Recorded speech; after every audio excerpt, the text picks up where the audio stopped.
හරි. ප්‍රෝටීන් වල secondary structure එකේ ඇල්ෆා හෙලික්ස් උයි බීටා ප්ලේටඩ් උයි කියලා ಜಾති දෙකක් තියෙනවා. බීටා ප්ලේටඩ්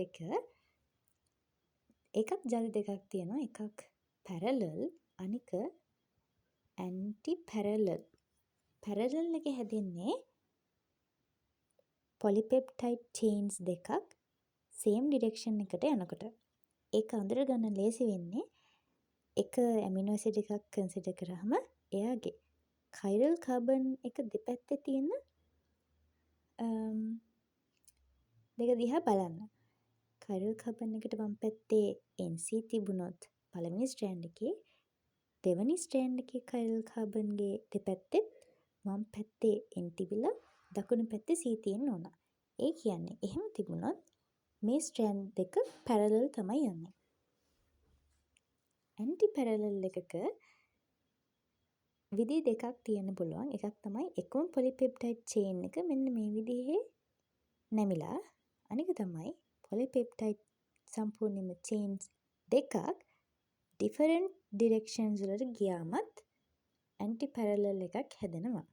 ඒක ඇන්ටි පැරලල් කියලා හොයාගන්න තියෙන්නේ එක ඇමිනෝ ඇසිඩ් එකක් කන්සිඩර් කරාම කයිරල් කාබන් එකේ වම් පැත්තේ ඇමින් වලින් ආපු රෙසිඩියු එකයි දකුණු පැත්තේ කාබන් වලින් ආපු රෙසිඩියු එකයි තිබිලා දෙවනි ස්ට්‍රෑන්ඩ් එකේ ඇමිනෝ ඇසිඩ් එක කයිරල් කාබන් එකේ වම් පැත්තේ කාබොක්සිල් කාන්ඩ් එකේ රෙසිඩියු එකයි දකුණු පැත්තේ ඇමින් එකේ රෙසිඩියු එකයි තියෙනවා නම් ඒක වලට පේනවා ඇති ඇන්ටි පැරලල්. ඔය වගේම සීක්වන්ස් එකක් එනවා.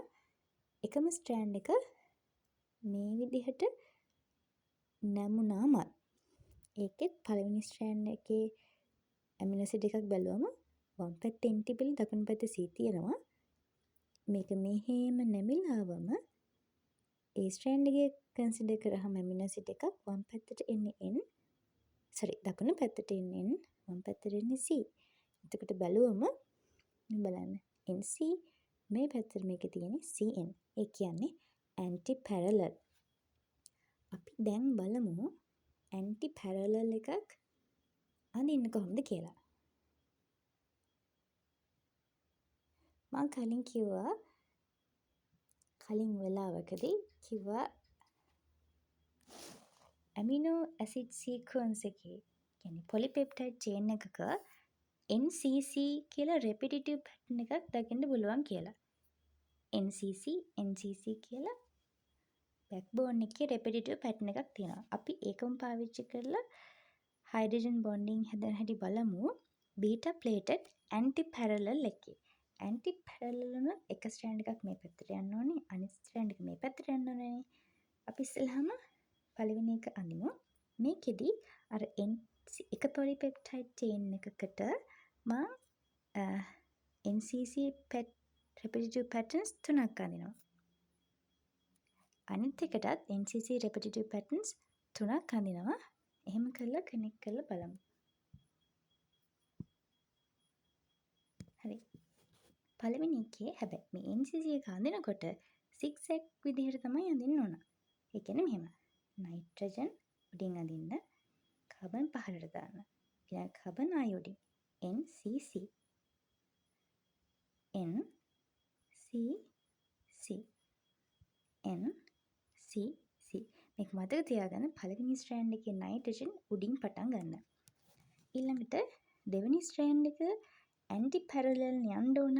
එතකොට මේකේ නයිට්‍රජන් මෙතනින් පටන් ගන්න. දකුණු පැත්තේ එයා ඒ නයිට්‍රජන් යන පහලින් NCC NCC NCC මෙන්න මේ විදිහට ස්ට්‍රෑන්ඩ් එක ලියාගන්න. දැන් මම ලකුණු කරනවා මේ වගේ තියෙන කයිරල් කාබන්. ඒක අපිට ලේසි වෙයි ඉස්සරහට. හරි. පළවෙනි ස්ට්‍රෑන්ඩ් එකේ මේක කයිරල් කාබන් එකක්. කොළ පාට ඩොට්ස් තියෙනවා. ඊළඟට NCC පැටර්න් එකට පස්සේ මෙන්න මෙයා කයිරල් කාබන් එකක්. මම මේ අඳින විදිහට කයිරල් කාබන් තියෙන්නේ Nට පස්සේ. හැබැයි ඒක හැම වෙලාවෙම ඇත්ත නෙමෙයි. මේ ඇඳපු චේන් එක උඩයට හරවලා බලන්නකෝ. එහෙම වුණාම එන්ට දකුණු පැත්තෙන් තියෙන C කයිරල් කාබන් නෙවෙයි. මේ වෙලාවේදී එන්ට දකුණු පැත්තෙන් තියෙන්නේ කයිරල් කාබන්. හරි. ලකුණු කරමු කයිරල් කාබන් 3. පළවෙනි තුනේ හරි. දෙවෙනි ස්ට්‍රෑන්ඩ් එකේ මෙයා සහ මෙයා කයිරල් කාබන් ටික ලකුණු කරගත්තා. දැන් ඉතුරු ඇටම්ස් ටික ෆිල් කරගන්න ඕන. හැබැයි මේක විශේෂයක් තියෙනවා. මේ බොන්ඩ්ස් හැදෙනකොට ත්‍රිකෝණාකාරයි. උදාහරණයක් පළවෙනි කයිරල් කාබන් එක අපි මෙහෙම ඇඳම එයාගේ මෙන්න මේ විදිහට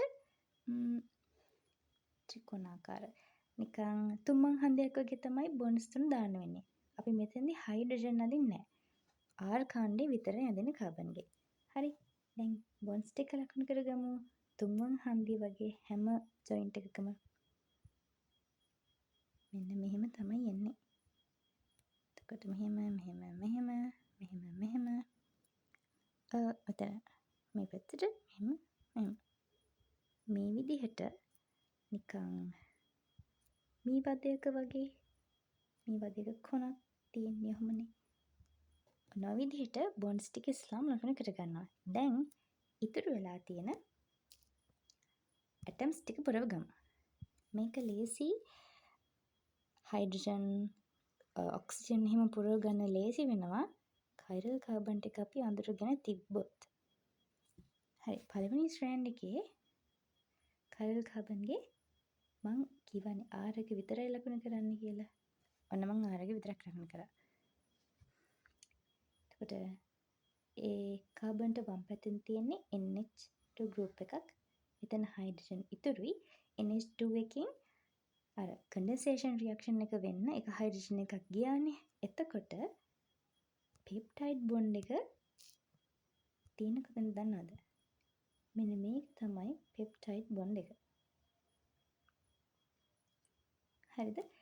ඊට පස්සේ දිගටම මේකට එක ලකුණු කරමු. පළවෙනි කයිරල් කාබන්ගේ දකුණු පැත්තේ තියෙන්න ඕනේ කාබොක්සිල් එන්ඩ් එකක්. එහෙනම් මෙතන තියෙන්නේ කාබොක්සිල් කාණ්ඩයක්. ඊළඟට දෙවෙනි කයිරල් කාබන් එක මෙන්න මෙයා. එහෙනම් එයාගේ R එක ඉන්න ඕන මෙතන.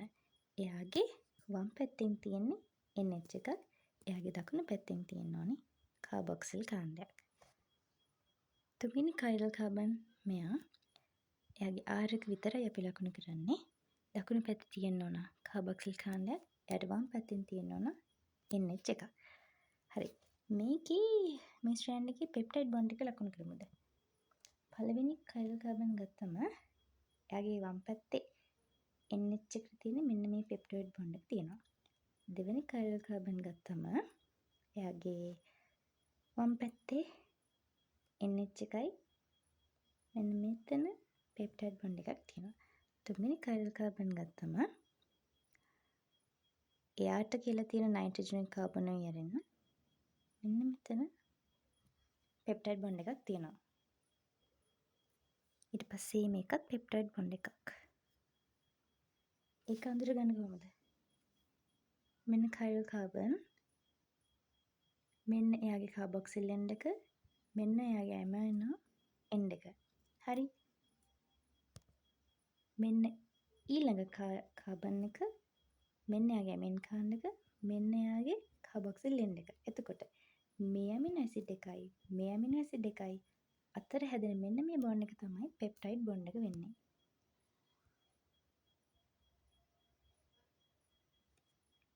හරි. දැන් සෙකන්ඩ් ස්ට්‍රෑන්ඩ් එකෙත් ඇටම්ස් ටික ලකුණු කරගමු. පටන් ගන්නවා දකුණු පැත්තේ පල්ලෙහායින් මේ තියෙන කයිරල් කාබන් නෑ එයා නෙවෙයි. එයා තමයි කයිරල් කාබන්. මෙතන එතකොට R කෙනෙක් ඉන්නවා. එයාට දකුණු පැත්තෙන් හයිඩ්‍රජන් ඉන්නවා. එයාට වම් පැත්තෙන් කාබොක්සිල් එන්ඩ් එකක් තියෙනවා. ඊළඟට දෙවෙනි කයිරල් කාබන්ගේ R එක මේ විදිහට. එයාට දකුණු පැත්තෙන් NH එක වම් පැත්තෙන් කාබොක්සිල් එක. තුන්වෙනි කයිරල් කාබන් දකුණු පැත්තේ NH එයාගේ R එක මෙතනට එන්න ඕන R එක වම් පැත්තෙන් කාබොක්සිල් එන්න එක. මේකේ පෙප්ටයිඩ් බොන්ඩ් එක ලකුණු කරොත් මෙන්න මේ කාබන්ගේ පෙප්ටයිඩ් බොන්ඩ් එක. එයාගේ ඇමින් කාර්බන් එක මෙතන තියෙනවා. ඒ කාබොක්සිල් එක මෙතන තියෙනවා. එහෙනම් පෙප්ටයිඩ් වෙන්න ඕනි මෙන්න මේක. හරි. ඊට පස්සේ ඊළඟ කයිරල් කාබන් ගත්තාම මේ ඉන්නේ එයා. එයාගේ ඇමින් කාර්බන් එක මෙතන තියෙනවා. කාබොක්සිල් එක මෙතන තියෙනවා. එතකොට පෙප්ටයිඩ් බොන්ඩ්ස් දෙපැත්තම තියෙන්න ඕන. මෙන්න මෙතනත් පෙප්ටයිඩ් බොන්ඩ් එකක් එයාගේ. මෙතනත් පෙප්ටයිඩ් බොන්ඩ් එකක්. හරි. මේ ඇමිනෝ ඇසිඩ් එකයි මේ ඇමිනෝ ඇසිඩ් එකයි අතර හැදෙන පෙප්ටයිඩ් බොන්ඩ් එක. ඒ විදිහට පෙප්ටයිඩ් බොන්ඩ්ස් ටික ලකුණු කරගන්න ඕනි. අඳුර ගන්න පුළුවන් ද බලන්න පෙප්ටයිඩ් බොන්ඩ් ටික. මම දැන් ලකුණු කරනවා. එකිනෙක මෙයාගේ මෙතන තියෙන පෙප්ටයිඩ් බොන්ඩ් එකක්. ඊට මෙතන තියෙනවා පෙප්ටයිඩ් බොන්ඩ් එකක්. මෙතන තියෙනවා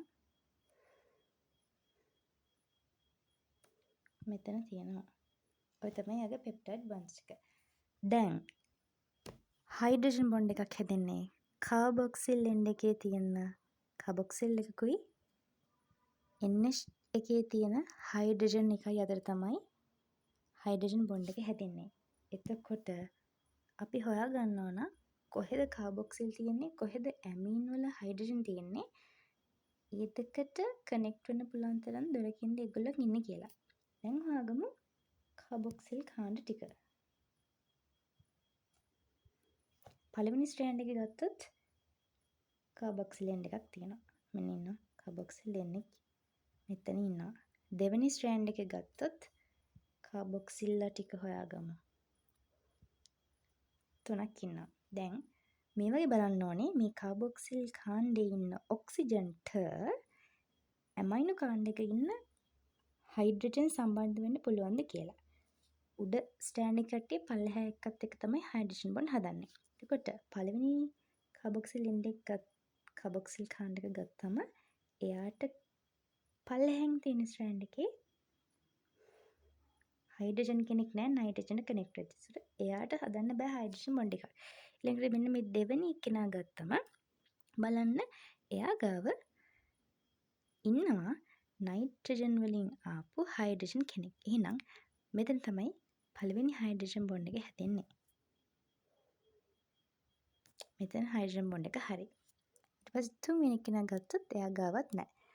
මෙයාම අපි හතරවෙනි කෙනා ගත්තොත් එයා ළඟත් නෑ. පස්වෙනි කෙනා මොකද කියන්නේ? එයා ගාවත් තියෙනවා මේ. එහෙනම් එතන හයිඩ්‍රජන් එකක් හැදෙනවා. හයවෙනි කෙනා ගාව නැහැ. ඔන්න ඔහොම තමයි හයිඩ්‍රජන් බොන්ඩ් හැදෙන්නේ. අපි බලමු අවසානයේදී දෙකයිනේ හැදුනේ. ඒව මොනවද කියලා. මම ලකුණු කරන්නම් අර වගේම කාබොක්සිලෙන්ස් කොහෙද තියෙන්නේ කියලා. එතකොට බලා ගන්න ලේසි.